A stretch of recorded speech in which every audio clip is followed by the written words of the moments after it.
Hiya, and welcome back to No More Future, the game that teaches us that even furry visual novels can make it to the iPhone App Store. It's literally on there. Like, hang on.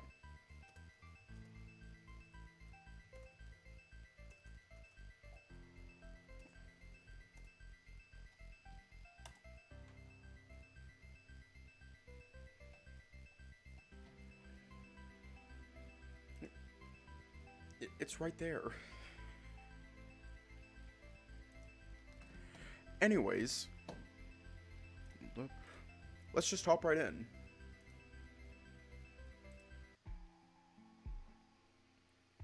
The living room is large, spacious, but mostly empty.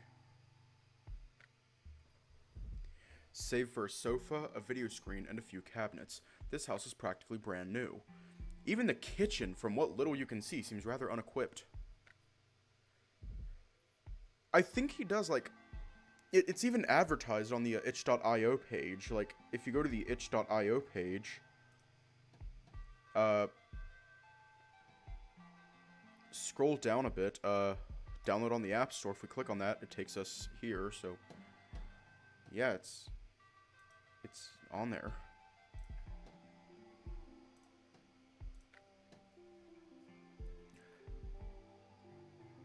Given George and his parents have been living here for about 3 weeks now, you imagined their place to be far more furnished than it currently is. As you pass by George while heading in, you feel an icy breeze suddenly caress your arm. I don't know why I'm smiling right now. I'm like smiling like an idiot right now. The temperature inside the house, from what you can gather, is several degrees below what you'd consider adequate for the current time of the year, though George obviously doesn't mind it in the slightest. The fact that even you could distinctly feel that instant drop in temperature a few moments ago is most definitely not a good sign. As you gaze back at your cousin, you find him awkwardly trying to re-engage you in conversation. Not much, is it? Yeah, my parents are still not done arranging for all the new furniture to arrive and fill the blanks across the house. We got some basic stuff already in place, but right now this feels more like an empty trailer than an actual house. Yikes. What happened to all your old stuff? All sold off somewhere. The way he answers your question quickly and without even a hint of sarcasm takes you completely by surprise. What? No way. What about your belongings, your vintage trading cards, your console? Gone. You feel a seething rage building up within you as you look straight into George's dejected eyes. You can't be serious. They didn't even let you keep the stuff I gifted you? Nope. They got rid of everything in the name of leaving no trace. Did they explain what the fuck they meant by that? No, because I wasn't even supposed to hear that. And yet, they were adamant that we just had to throw out our old life in the trash and relocate here, right after your funeral, for no apparent reason. I was already real fucking pissed, but now that I know why they did it, I'm even more fucking pissed. I'm furious. Like my life wasn't already hell enough without those two purposefully making me hate everything even more. The gazelle heads straight towards the couch where he crashes into one of the pillows on the side as he shouts something unintelligible. Not wanting him to keep all this anger bubbled up inside him, you follow him to the couch where the temperature seems to have dropped even further. You slowly sit next to him, resting your hand on his chilly back in an attempt to comfort him. Do you want to talk about it? Upon hearing your warm, inviting voice whisper into his ear, the boy slowly picks himself up. As he quietly lets go of the pillow and rests it on his legs, you distinctly notice that the side he screamed into earlier is now covered in a thick layer of hoarfrost. Before you can inquire further about it, George gets up and starts walking back and forth before you, his voice now more akin to a shout than a whisper. Like, forget about all the funeral and sudden house change for a moment.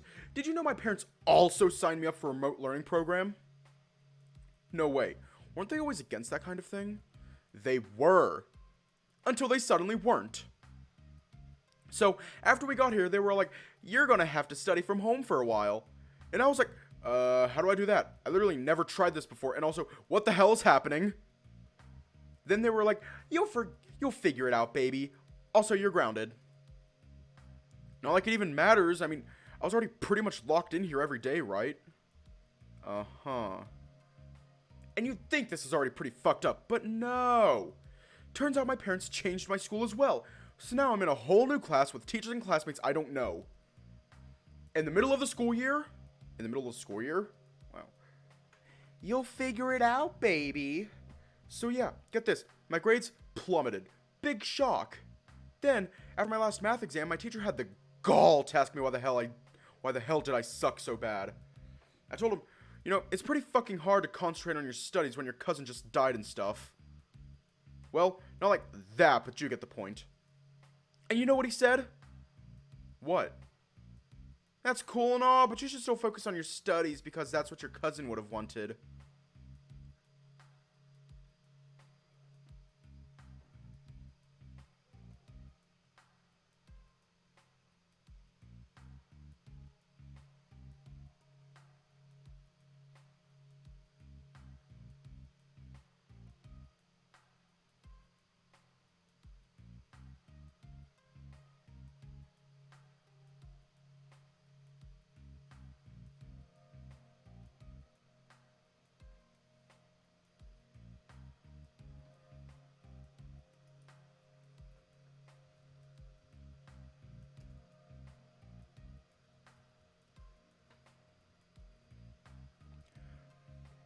I have a little gift for that teacher.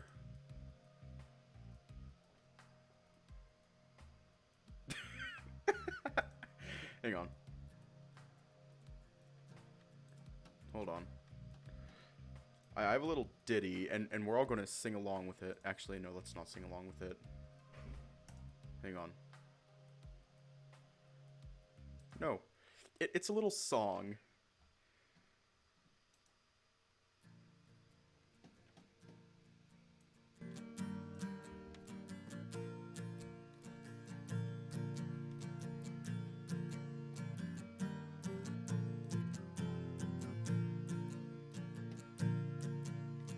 Shut the fuck up. Yep, that's it. I'm not playing the rest of it, but you get the idea.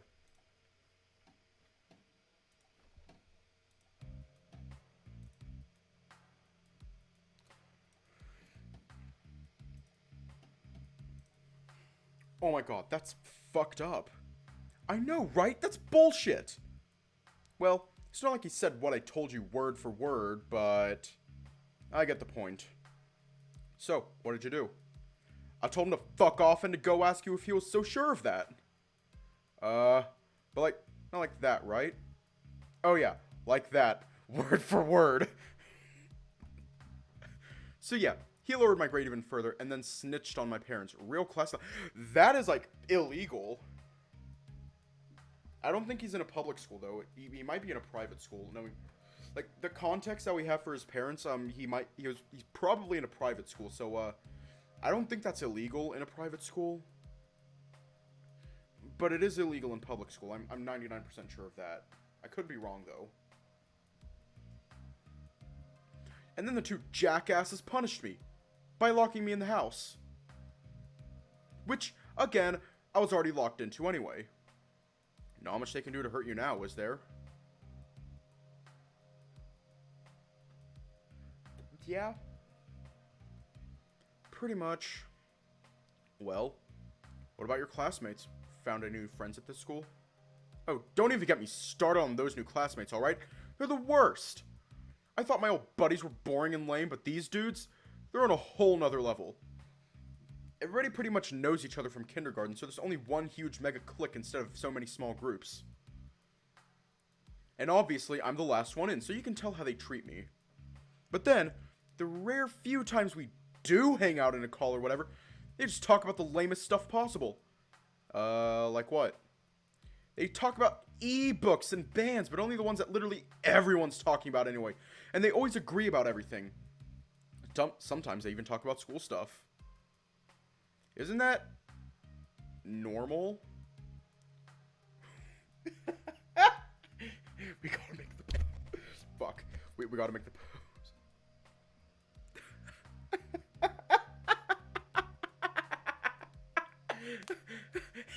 Hey, you went from this to this.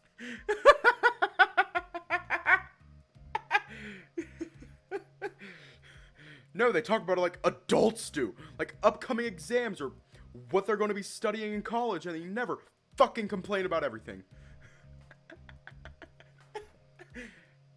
No, this teacher is a bitch. No, sarcastic. I wish they could give us more homework. Or even a random, man, I wish I had an ability that let me grow big as hell and wreck this place. It's like they're fucking robots or something. I still can't get past that face.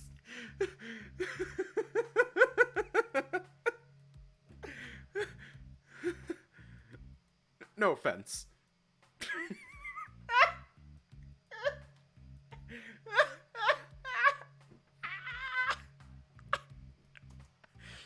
None taken.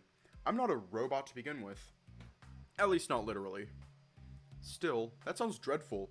Doesn't seem like the kind of people you can talk about your favorite video games with. Like, there are a few of them that sometimes mentions video games, yeah, but get this. Every time they open their mouth about them, all they ever talk about is how excited they are for the upcoming installment of Zombie Sniper.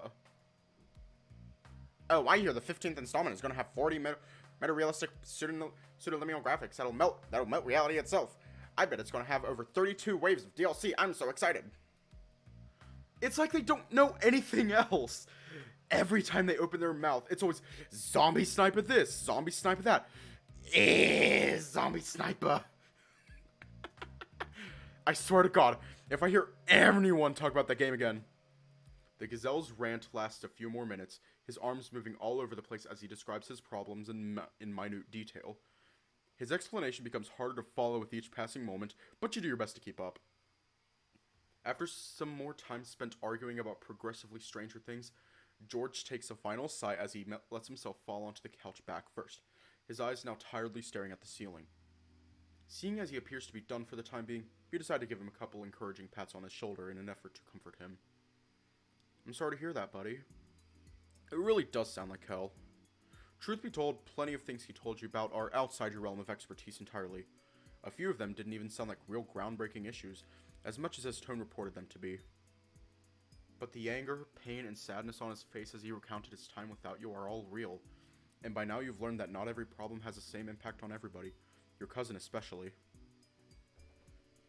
It'd be easy to scoff at his ridiculous claims, offer some meaningless advice, or promise some meager hope, but you more than anyone know these things hurt more than they help.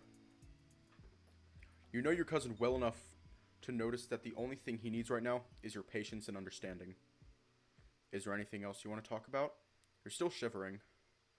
The gazelle kneels forward with his head and holds it between his trembling hands, letting out periodic bursts of hot air from his mouth as he struggles to keep his composure. Do you have any idea how long I've waited to tell someone this stuff? Tell anyone this stuff! Even if you had time to answer, you're too stunned to even think up a reply. All this time, I had to keep quiet, pretend like I was fine when I wasn't. I mean, who was I gonna tell? My parents who got defensive and started blaming me every time I so much as complained about the weather? My father's relatives, whose name I don't even remember from how little I see them? Maybe your other uncle and aunt would have listened, but they've been gone ever since the funeral. Fucked off to some Eurasian country or another, never to be seen again. No! I've been alone. Alone with my thoughts. Alone with my problems. Alone with my regrets. Tears fall from George's eyes, one after another, like a river in the midst of a storm. They only threaten to grow in size and number each passing moment. How could you do this to me, Isaac? How could you leave me when I needed you most? You said you'd be fine, that you'd come back in a week or so, that I had nothing to fear. And then, before I knew it, you were fucking dead. Dead, and I could do nothing about it. George. The cracks in his voice are now too loud to hide anymore, and the torrent spewing from his lips is all but unstoppable. The color in his hair begins to fade as his rage intensifies further and further. You can only tremble in your seat as you listen to your cousin's every blood-chilling word. Can you imagine what it was like to wake up one day and find out you died overnight? That while I was off sleeping and having some random dream about forgetting my bag at home right before a big exam, you went and disappeared forever? That while I was dozing off, you went and lost everything? George, it's not your fault.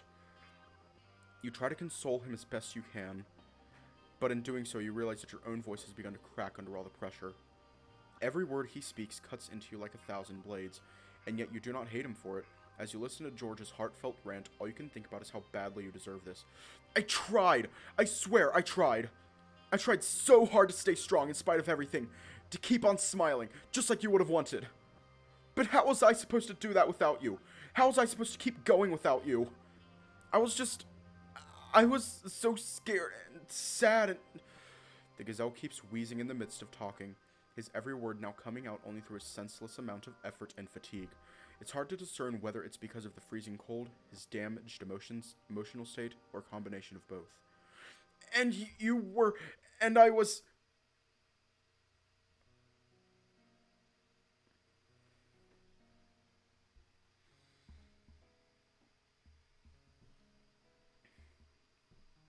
Before you even realize it, you have your arms wrapped tightly around the young man's chest, holding his freezing body next to yours as tightly as you can be while you rest your weary head on his own.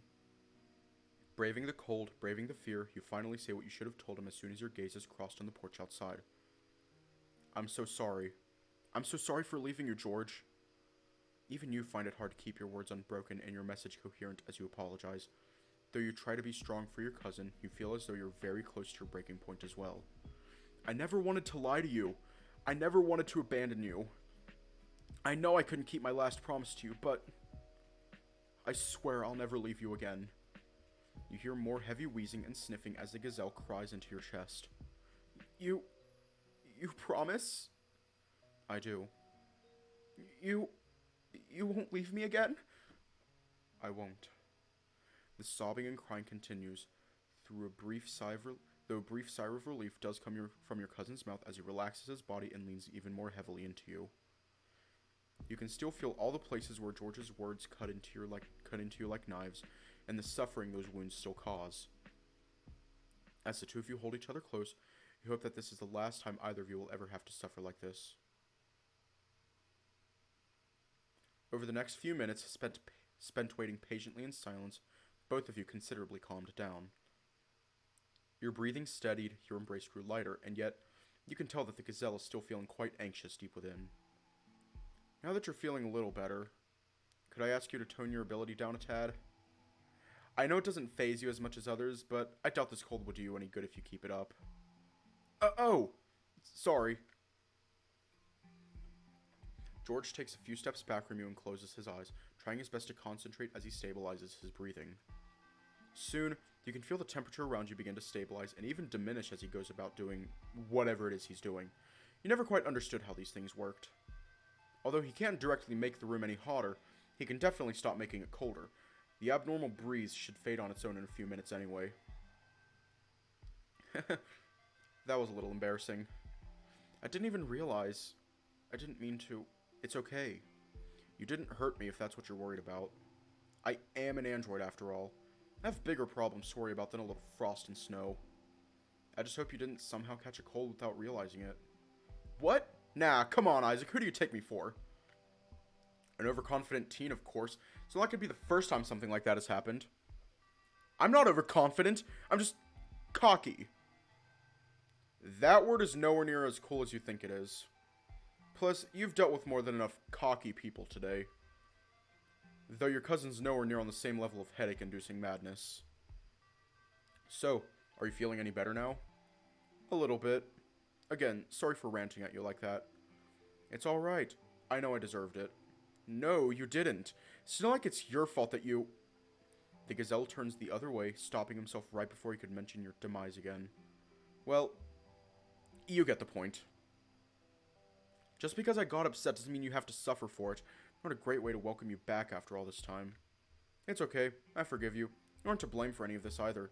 Not even for how you reacted. Had I been in your shoes, I likely would have done the same. The two of you smile at each other, relieved that the worst has already passed. Maybe you can put all those fears and regrets behind you at last, and talk about something that isn't depressing or emotionally draining for a change. George is the first to try and change the subject to a more lighthearted one. So, how's your life been in the past few weeks? Anything big happened? Other than the whole turning into an android thing, of course. Not really, you tell yourself. Past few days aside, the rest of your life so far in this new body has been fairly uneventful. In fact, there's more memories of those early days you'd like to forget than recall. Well, there are a few things I could mention, but they're all pretty recent. And besides, there's probably more interesting stuff you want to hear about first. Really? Like what? Well, for example, all of a sudden, something begins ringing in George's pocket, surprising you both. As he asks you to wait patiently for a second, he takes out his phone from his back pocket and pulls it closer to his ear. Hi, Mom, what's up? You hear an intrusive female voice coming from the other side of the call, but it's too low for you to understand anything it says. Yeah, I'm doing fine. You guys alright? Aren't you supposed to be at that seminar right now? Oh, you got another alert for that? Wow, that's the third in a week. Let me go check. Your cousin struggles not to laugh as he starts loudly stomping his hooves around, likely in an attempt to fool his mother into thinking that he's actually heading someplace else. You have to admit, he can be pretty funny when he wants to be. Yeah, the temperature in the kitchen is way colder than it should be. Seriously, what is even going on with this place's AC? No, of course it didn't touch anything. He gives you a playful wink and a coy smile as he continues conversing with his mother. No, don't worry, I'll be fine. I was just hanging out in my room anyway. And the temperature is fine there. Yeah, we really should have someone look at Sharon soon. It's been acting up ever since we got here. Some piece of junk it turned out to be. After a few seconds, the boy begins to slowly collapse against the couch as he turns his gaze to the ceiling, clearly annoyed by something she said. No, I didn't say that to... Ugh. Sorry. On the weekend. Gotcha. Well, take care. Have fun at that seminar. Without much care, he unceremoniously ends the unexciting call and almost lets his phone crash into the floor as he childishly makes it fall onto the sofa. Whatever. God, she's so fucking... Again, he sighs, putting his arms behind his head in an attempt to relax and calm himself down. I assume that diversion in the kitchen is how you managed to save me from Sharon earlier? Somehow? The gazelle slightly turns his head to look at you as he calmly answers your query. Yeah, it's something I've figured out over the past few weeks. If you cause a mess in one part of the house, drawing Sharon's attention, and then cause another somewhere else, the AI completely forgets about the first. All I had to do was freeze some stuff in the kitchen, cause a few alarms to ring, and all of a sudden, it's like that intruder on the porch doesn't even exist anymore. You feel a little embarrassed upon hearing the word intruder. It makes you feel like some kind of criminal. Which you probably would be, were it not for that weird loophole Mary mentioned earlier on in the day. However, this doesn't mean you'll be spared from any consequences if someone does find out you've been here. All you can do is hope your relatives don't catch on to you and onto your cousin. You know, one day you're going to have to tell your parents about your ability. The two of you stare at each other, silently and seriously. For a moment, it feels like the entire world has stopped. But it doesn't take long for the both of you to crack, and the laughter that comes spewing from your mouths after that is almost enough to totally eclipse the sobbing from earlier. Alright, my dudes.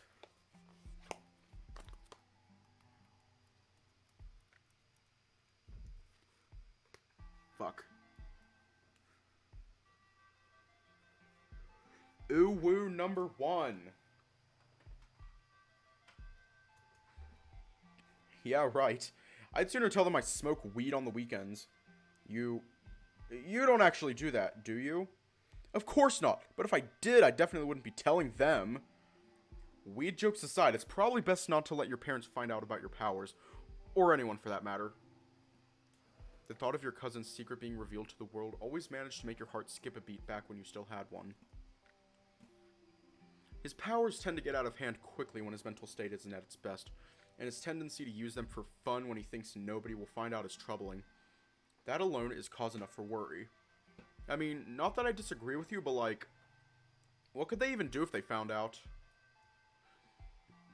I'm a literal superhero. I can freeze stuff and generate ice from my fingertips.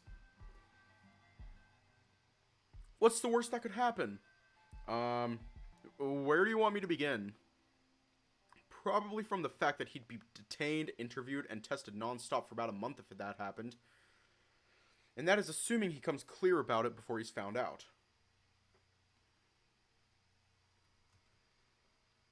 You hear Natalie's voice suddenly interrupt your train of thought and the whole conversation up until now. Nats, I'm pretty sure he can hear you. Oh dear, he can? I'm so sorry, I didn't mean to... Who's that? Ever inquisitive and suspicious, George leans forward towards you as he tries to ascertain the identity of the girl who somehow spoke from within you. This is Natalie. She's my helper. And my friend. She was appointed as my handler yesterday, and she's been more than reliable ever since. if only a little clumsy. I didn't even know she could speak out loud like that, to be honest. The Labrador sounds deeply embarrassed as she explains her mistake. Yeah, I can use the same microphone that you do in order to speak. Though it wasn't my intention to do that just now. You were eavesdropping on us? If before she was embarrassed, now Natalie sounds downright mortified. No, I mean, yes, but it's kind of my job to follow Isaac around. As much as she tries to apologize or explain herself, your cousin remains both unconvinced and deeply troubled. Truth be told, you're a little unsettled as well. You'd completely forgotten she was even there, lost in your conversation as you were. Something about it just rubs you the wrong way, though you don't know exactly what. Hoping to get rid of this awkward feeling Natalie cast on your group, you try to get back to where you were before you were suddenly interrupted. You were saying? About George's ability, I mean? Oh, right. He was asking what would happen if they found out about it. Well, after that whole getting arrested and detained thing is done and over with, most ability users find a regulated job in some venture or another. They usually end up doing something that involves using their abilities' economical applications for profit. So what? I'd be forced to create ice sculptures for rich people's gals for the rest of my life? Lame. The alternative is military school, of course. Or a life of confinement in some high-security prison or facility. Wait, what the fuck? That's beyond lame. That's totally fucked up. You have to agree. You already knew of ability users having more difficult lives than others, but this is insane. You've got to be kidding. Is it really that harsh? You didn't know? Natalie sounds genuinely surprised by your reaction. Much more than you thought she'd be.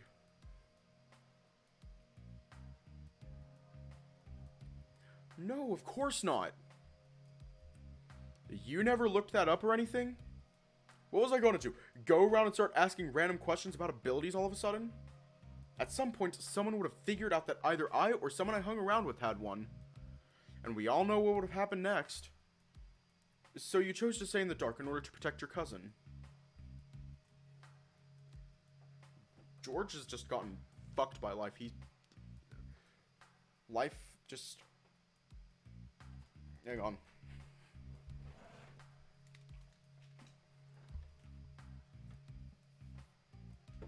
I swear to God. For George, at this point, life was just like, hey George, fuck you.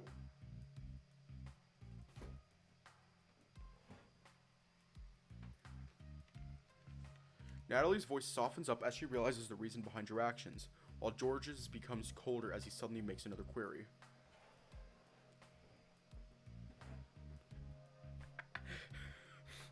It's just like... George is like, please no more cruel jokes. And the creator is like, no. You're gonna tell my parents about me then? Tell the police? Both you and your helper are stunned as you listen to your cousin's question. Of course not! Right, Natalie? After a brief pause, you hear Natalie's reassuring voice speak kindly to your cousin. It's like Isaac said, I won't. Your secret is safe with me, George. Nothing. Natalie's promise bounces right off the gazelle's ears and that look of distrust on his face still hesitates to appear entirely. It'd probably be best if you took over instead. Don't worry, George. Natalie's my friend. She's not going to betray your trust. Your cousin still appears to have some difficulties trusting the Labrador's words, but he at least attempts to believe yours. If you say so. Noticing this, Natalie suddenly tries to speak once again, hoping to be of some assistance. Is there anything I can do to help? Anything at all. No. It's fine. You're good. George responds swiftly and concisely, which is enough to tip you off that he isn't being totally honest. Your helper appears to realize this as well, hence why her answer is equally as short. Right. Either way, I'll get back to work. Sorry for intruding. And with that, off she goes again. You feel like you're slowly getting used to all this dipping in and out of hers, though it's hard to be certain. A brief silence follows that exchange as both you and your cousin stare at each other with an uncertain look in your eyes. Are you sure you're alright? Yeah, totally. You don't look alright. More silence, only interrupted by a long sigh coming from the gazelle's tiny nostrils. Look, More sighing. Whatever he's keeping to himself, he doesn't seem too keen on sharing it with you.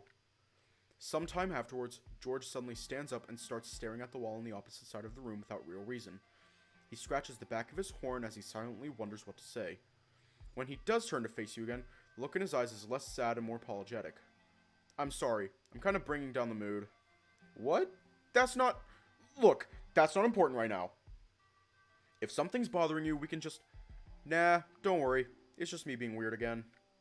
I mean, with you here after all this time, I should probably try to cheer up or something.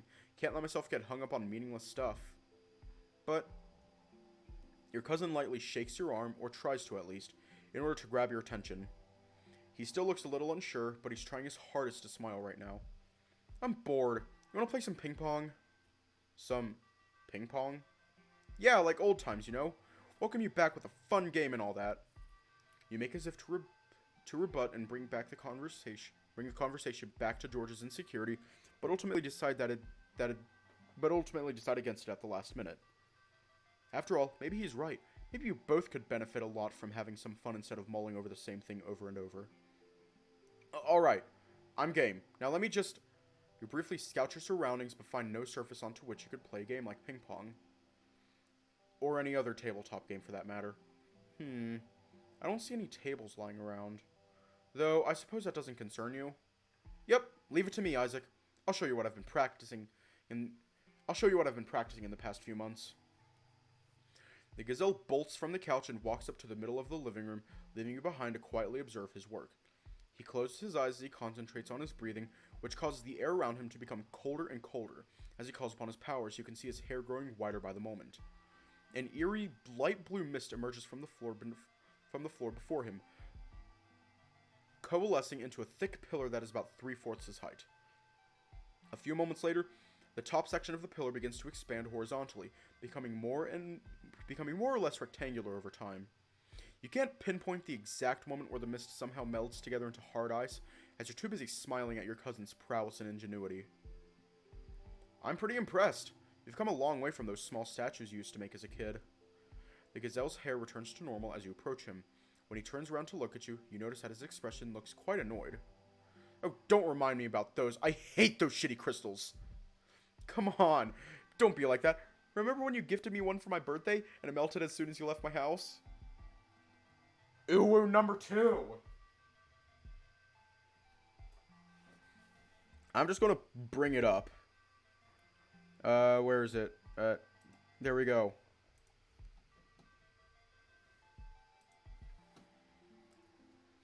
Oh my god. Don't make me remember. It's so stupid. It wasn't stupid. It was nice. I loved that gift. For the 2 minutes you had it. With a warm smile on your face, you approach the gazelle and his creation from behind, interested in seeing it from up close. The table is far from perfect, with many stalactites of ice having formed underneath the flat surface of the table and threatening to fall off at any moment. At least a playing field seems even enough.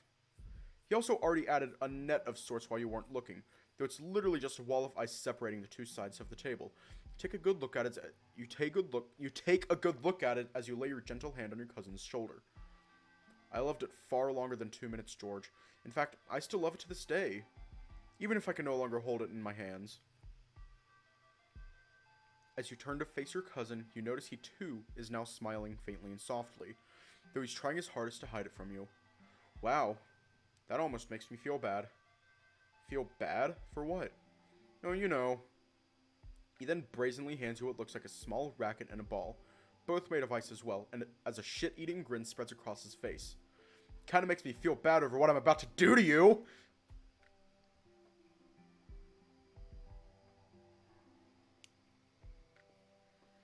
You lightly shake your head and cackle as you head to the other side of the table, eager to show this young man his place. Well, someone's getting ahead of himself, alright. As you're walking, you take a good look at the tools he handed you, especially that peculiar-looking ball. It almost looks like it's made of pure crystal, even though the cold emanating from it suggests otherwise. The weight seems about on par with a traditional ping pong ball, though you wager it's much harder to chip or crack. As you worry over the possibility of it accidentally hitting George square in the face, your cousin cannot resist the urge to taunt some more. You know, it's such a shame I gotta kill you at this game so soon after you came back to life. You sure are feeling cocky, huh? You don't remember what happened the last time we played this game at my place. I don't. And I'd be glad if you didn't remind me of that either.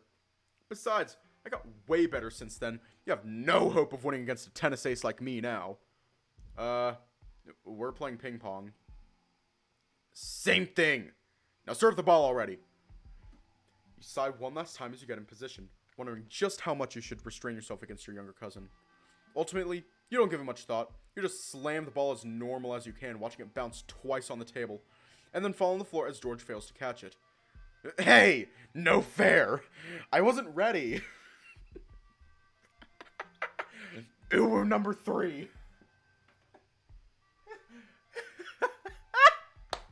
The faces. The face. The face. Sure, whatever you say. Ugh. Without warning, George conjures a new ball in his hand, then slams it as flatly as he can. This time it's you who fails to catch the sphere. After hitting the ground, it bounces off towards the kitchen, not leaving a single puddle in its wake. Ha! Take that, Isaac! You don't even have time to be mad, worried as you are. Shouldn't we grab those balls and keep reusing them instead of conjuring new ones every time? What if you accidentally slip on one? Don't worry! I'll just get rid of everything as soon as we stop playing. You make an important note in your head about that, which you really hope you won't forget. Oh, hiya! Hiya, welcome! As you do so, George throws another ball at you, inviting you to be the next one to serve. Shouldn't the one who scores a point be serving? It's not like it matters. We can just say it's the house rules or whatever. And here, you thought this little competition would be a little more serious. Though you can't say you have a problem with that either way. The next few rounds play out a little more evenly, with plenty of exchanges before the ball drops one way or the other. Between a throw in it and another, the two of you make some idle conversation.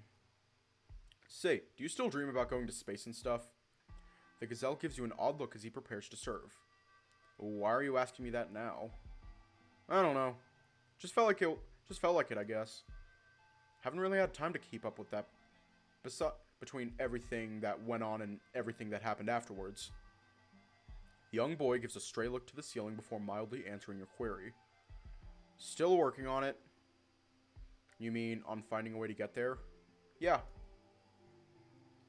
The new round begins in the midst of this somewhat slow conversation, forcing you two to slow the game down a little in order to follow it. You know, it'd be easier if you wanted to become a scientist or something of the sort. But then I'd have to study. A lot. Isn't that true for most dreams? Maybe. But is that the only way? You give your cousin a curious look as you send the ball bouncing his way again. What do you mean? Every time I brought this stuff up to Mom and Dad, they just used it as an excuse to tell me to study harder. I get it. Knowledge brings you places. It doesn't take a genius to figure that out. But then you take a look at someone like me and you're like, how's that guy even supposed to get there? You hesitate to answer, knowing full well why he'd ponder a question like that. I'm not good when it comes to studying. The more time I spend on a book, the less I understand. I know my parents would kill me if they heard me say it, but at this point, I don't even know how I'm going to get through high school. Hey, don't worry about that. You won't fail with me around to help you, I promise. Even if that were true, we both know I'm not college material. I'm never going to get a degree, no matter how much those two are going to pester me for it. Again, you remain silent as the ball quietly bounces off the table next to you. Does that mean I'll never get to go to space? Of course it doesn't. But then, where there's a will, there's a way. As long as you're determined to do something and fight for it with everything you have, you'll accomplish your goals one day. Besides, if you need proof that the impossible is anything but, just look at me. If I could survive past my own death, surely even you could find a way to get to space. The gazelle laughs at your morbid words of encouragement, once again scratching the back of his horns as he regrets bringing these fears up. Sorry. I guess I can't stop myself from ruining the mood even while playing. Don't apologize. If anything, I'm to blame for bringing this stuff up in the first place. You grab a crystal ball off the floor, which had somehow neither bounced too far away from you nor melted, and start tossing it up and down in your hand. How about we talk about something a little more exciting while we play instead? Like what? Well, have I told you about that time I kicked the shit out of 3 thieves who jumped me in the middle of the night? That conversation took a direct 180. George's eyes open wide as he realizes what you just told him. No way. You're bullshitting me, right? Nope. In fact, this happened just yesterday while I was getting back home. Natalie was there too in case you want to ask her later. Dude, that's sick. What happened? Well, I was heading back home when I saw a bunch of idiots threatening someone. I stepped in, they attacked me, so I completely destroyed them. No way. You're telling me you kicked 3 people's butts and I didn't get to see it? That must have been so cool. Yeah, it was. And speaking of cool, there was one guy who could also apparently manipulate ice like you do. Really? Yeah. He even tried using a weak ice lasso at the end to try and freeze me, but it didn't end well for him. No way. He tried that weak ass shit? I stopped trying to make that nonsense work when I was a little kid. Why the fuck would anyone try and use a conduit to freeze people when you can just breathe on them or toss some huge fucking icicles in their faces? Wait. Please tell me you dealt with him the way I think you did. I grabbed the rope with both hands, pulled him towards me, and then grabbed his shirt by the collar, and I think you can imagine where this is going. What? That's so lame. I mean, that's cool and all, but you're telling me you didn't just, like, pull him over your head and send him flying straight past you and onto the floor? I don't think gravity works exactly like that. Who cares about gravity? You're an android. Why, if I'd been there, I totally would have used his own rope to freeze him in place. It would have been sick. And then I would have grabbed his buddies and I would have... It only just occurs to you that neither you nor your cousin have played a single round of ping pong since you began talking about yesterday's fight. Though you worried this unwholesome topic might have gotten him a little too excited, maybe that's exactly what he needed right now. As you and George continued discussing yesterday's encounter with those crooks, playing a few rounds of ping pong in between, you hardly even realize how fast time goes by. You spend the next hour and a half playing ping pong, chatting, and catching up. The two of you had a lot of fun together, even while confined to his house. It was far more than you could have hoped for, truly. However, time eventually ran short, as it always does. Are you sure that AI won't freak out again once I step out? Yeah, it shouldn't. Don't worry, I did my tests. It only starts acting up if someone tries to enter. They never programmed it to start asking questions if someone tries to leave. Well, not yet anyway. I bet my parents are already hard at work on that. Well, with everything that happened recently. Oh my god, I kept thinking that would happen. Just like you have like some Pennywise looking motherfuckers coming in and they're just like, "Hiya, Georgie. How's it?"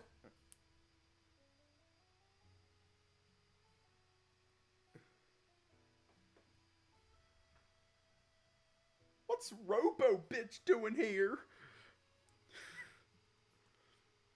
You stare at your cousin melancholically from the patio, once again worried over what will happen to him once you leave.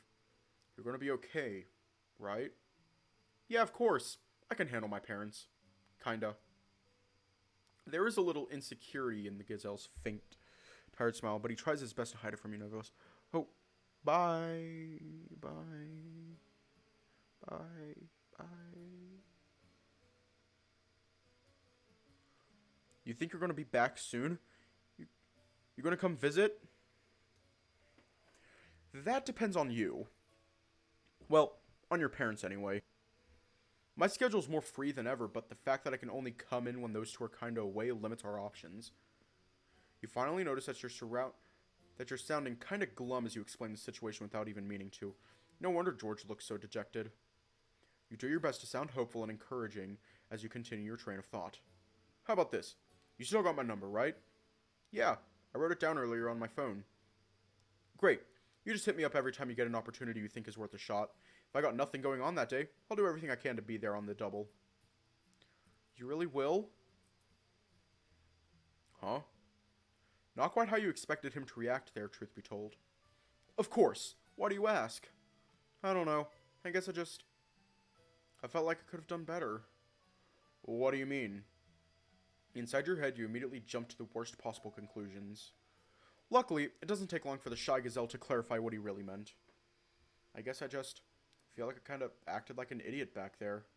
I mean, you came all this way after doing the impossible and enduring who knows how many hardships along the way, and I just somehow managed to make it all about me.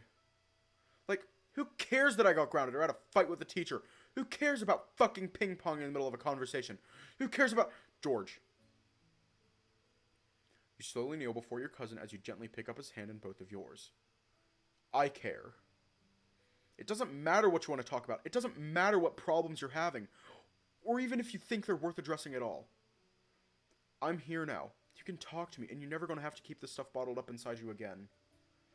The gazelle's cheeks twitch as he listens to your warm and soothing words. You can feel him tremble lightly as he grips your thumb with both of his hands, seeking more of your comfort. But I should have... No, you shouldn't have. You talked about what you felt like you had to talk about.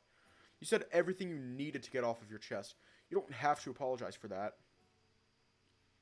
You give his hand an encouraging caress as you try to widen your digitized smile. We don't have to rush. If you want to talk about what happened to me since the hospital, I can tell you all about it next time. I know you're afraid of me leaving you again, but I promise that's not going to happen. Not again. Whoever I am, whatever I am, it doesn't matter. Okay, let's just add him to the list of, like, precious characters that must be protected. Okay, so first we have a TJ from Echo. Ad Asher doesn't really have any precious characters that must be protected other than Amicus, but let's face it, everyone wants to protect Amicus. I'm not going to add him to those. Likulau from Nekojishi. We can skip over Night in the Woods. Also Distant Travels, because I don't really remember that one. Axel in Soleo.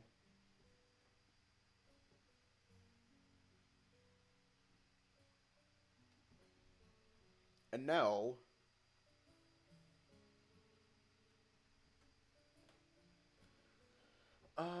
What were the other characters? Liar. That bird fuck. What was his name? I'm literally writing up a list right now. I am literally writing a list. Let me actually, what is that one fuck's name? Liar.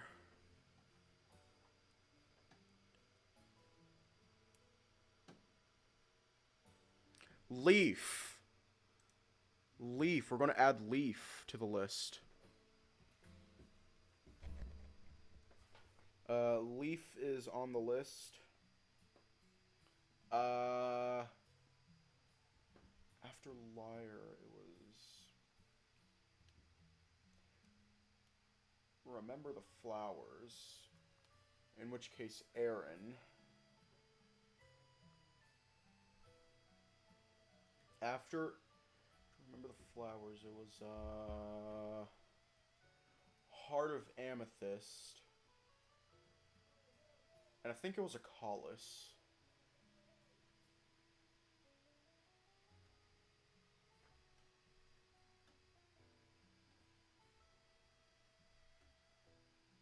After Heart of Amethyst, it was One Last Night, in which case it was Xavier.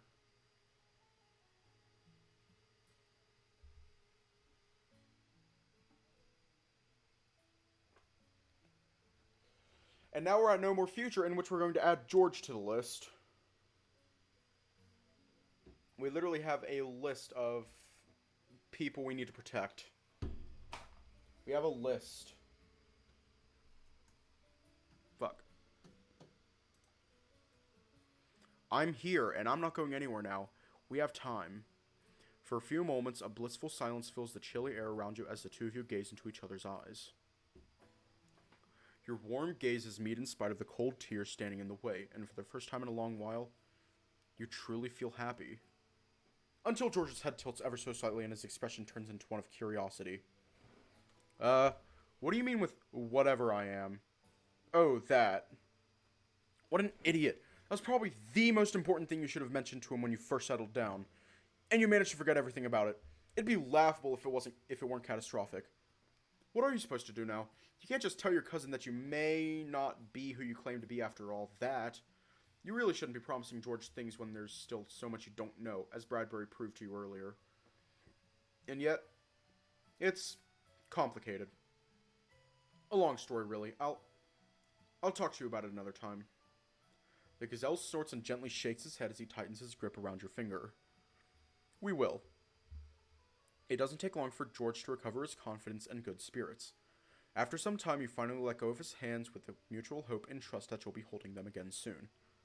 Well, I know I just said that I would never leave you again, but it's late, I get it. I kinda kept you here even longer than I should have thanks to my temper tantrum, huh? Hey, don't make me go through that whole spiel again. Okay, jeez, I won't, I promise. I'll try to liven up from now on. I mean, I got a cool cousin reputation to hold up, don't I? Can't exactly do that when I'm stuck being a sobbing wreck. The only thing that's cool are your ice figures. You're a fucking dork is what you are. I'm not a dork for fuck's sake. I can freeze people and stuff. Cute. Uwu number 4.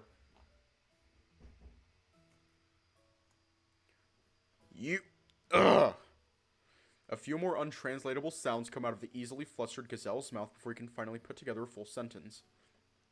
Still as easy to tease as ever, right? I'm freezing you next. You chuckle a little more at your cousin's expense before he finally sighs in defeat. At least you can't call me that in front of other people anymore. Hey, it was an accident and it only happened once. It was embarrassing. It still is. Well, sorry about that. I promise I'll try to hold back on that next time we meet. I'll hold you to it. Realizing that the time of your departure is near, the gazelle begins waving his hand at you kindly and politely. Seeing this, and having by now exhausted all reasons to delay any further, you slowly begin walking down the steps of the patio and onto the road. Take care, George, and remember to call me if you need anything. Yeah, of course! Isaac? You swiftly turn around as you hear George beckon your name once again, a soft smile on his face. You take care too, alright? Yeah, of course. And so you quickly begin heading down the path from whence you came, trusting in your memory to not lead you astray. As you're about to disappear once again into the Auburn woods that lead further down, you take one last look at George's villa perched atop the hill like a bird's nest on a tree. The young man that followed you with his gaze as you left has already retreated inside, likely busy reliving your brief but sweet reunion in his mind. You will probably remember this moment fondly yourself and everything that comes along with it. The words, the games, the feelings. It's nice to make good memories for once.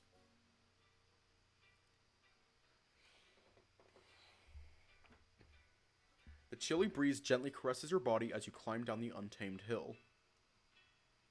Though the memory of your time with George is still fresh in your mind, you pay as much attention to the road as your heart allows. After all, as you've already established with your cousin and your handler, the less people you see you waltzing around these paths, the better. Along the way, you hear Natalie's gentle voice speak up as you traverse a particularly narrow and calm side of road. Looks like it wasn't so bad after all. You've been smiling for quite a long while. Really? I didn't realize. Yep, had a great time with your cousin? Yeah, I guess I did. The conversation got a little bumpy at times, but overall, I think I'm feeling a lot better than I did before I got here. That's wonderful news. I'm glad to hear that, Isaac. Thanks, Nats. Gosh, I'm so excited. This could be the beginning of a great new start for you, Isaac. Let's not get too ahead of ourselves. Just because one person is willing to overlook the fact that I'm no longer human doesn't mean everyone else will too. Especially considering the lengths we have to go through just to see each other again from time to time now. Hey, don't get all sad on me now. If you only see the challenges ahead of you, you'll never find the time to be happy over those you've already overcome. You gotta take things one step at a time. Today, you're reconnected with your cousin, and tomorrow? Well, maybe we'll conquer Earth or something. Ha! Gotta hand it to you, I didn't see that coming. I know it can be a little cheesy sometimes. That's why you gotta spice it up from time to time. Keep you on your toes and everything.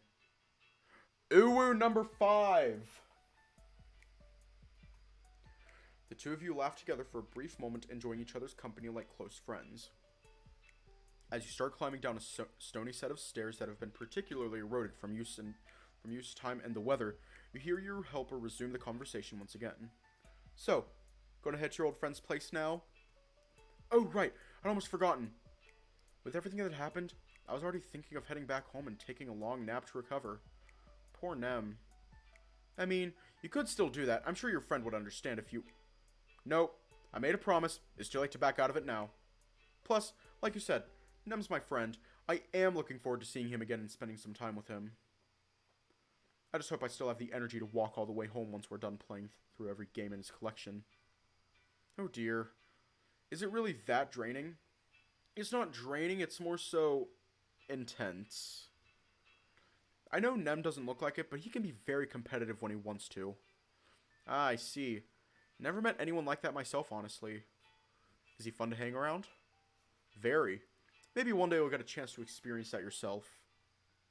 The Labrador chuckles at your suggestion, but quickly declines. Nah, I'm not good with video games. Or any kind of game, really. Really? What do you do when you want to have fun or relax, then? I just read a book or hang out with Mary or something. I have the most fun when I'm learning something new. Huh. I assume school was a breeze for you, then? Pretty much.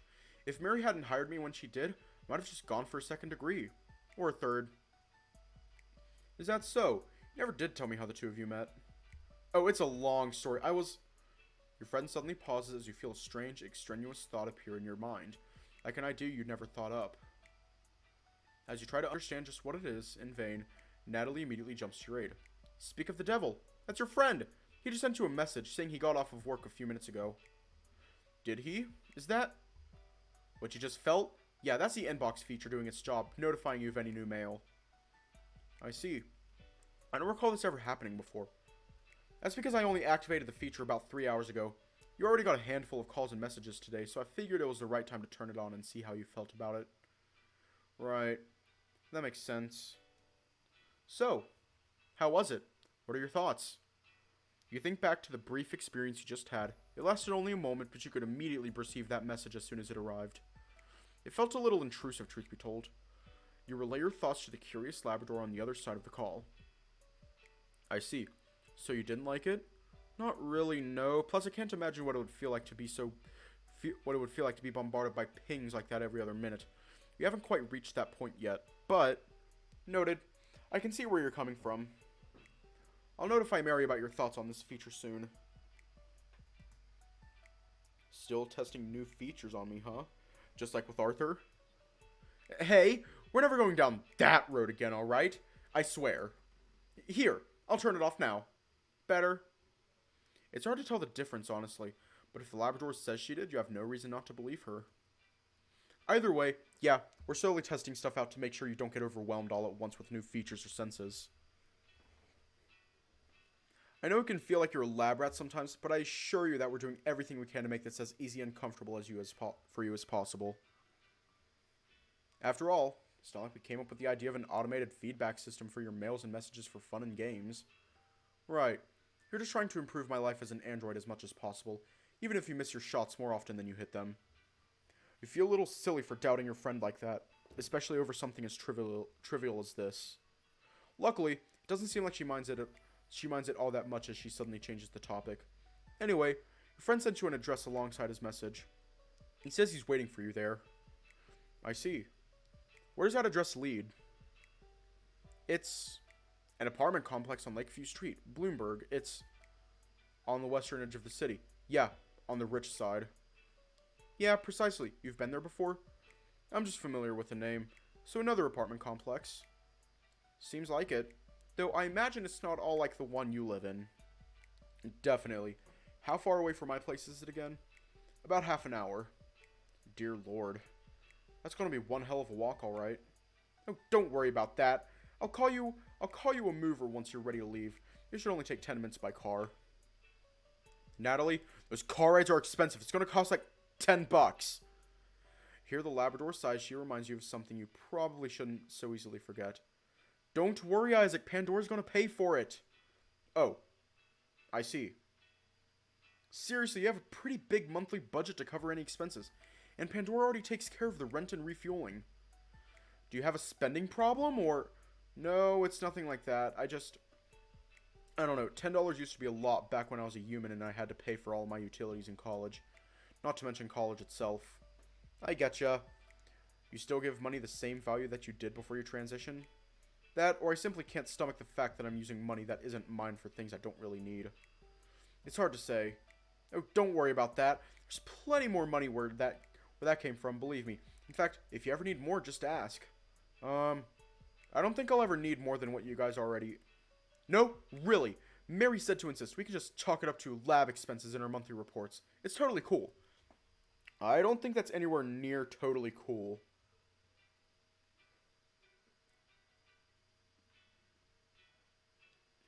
We're going to leave off here tonight.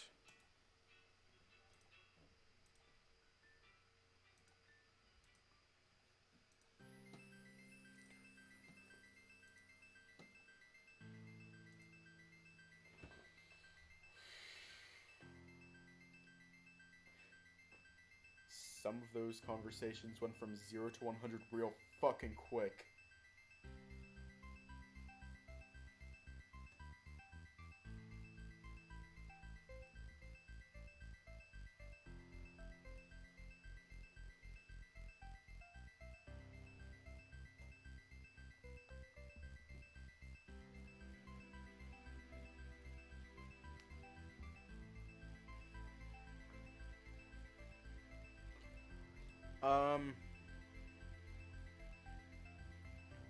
We got 5 total uwos today.